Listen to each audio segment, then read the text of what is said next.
നമസ്കാരം. നാം ജീവിതത്തെ യഥാർത്ഥത്തിൽ കാണുന്നില്ല. ജീവിതത്തെക്കുറിച്ചുള്ള നമ്മുടെ വിലയിരുത്തലുകളാണ് നമ്മൾ കാണുന്നത്. ഒരു മനുഷ്യനെ കാണുമ്പോൾ തന്നെ മനസ്സ് പറയുന്നു നല്ലവൻ, മോശം, ശരി, തെറ്റ്, അങ്ങനെ പലതും. വിലയിരുത്തൽ ശബ്ദമാണ്, അവബോധം നിശബ്ദതയാണ്. ഒന്ന് ശ്രമിക്കൂ, ഒരു നിമിഷം ഒന്നും വിളിക്കാതെ കാണുക. ഒരു വൃക്ഷത്തെ, ഒരു മുഖം, ഒരു ചിന്ത, ഒന്നിനും പേര് നൽകരുത്. ഇപ്പോൾ നിങ്ങൾ യാഥാർത്ഥ്യത്തെ അത് യാഥാർത്ഥ്യമായിരിക്കുന്നത് പോലെ കാണുന്നു. അത് പുതുമയുള്ളതും സജീവവും ഭൂതകാലത്തിൽ നിന്ന് മുക്തവുമാണ്.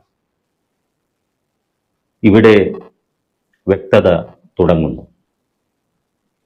എല്ലാവർക്കും നല്ല നിമിഷങ്ങൾ നേരുന്നു. നന്ദി, നമസ്കാരം.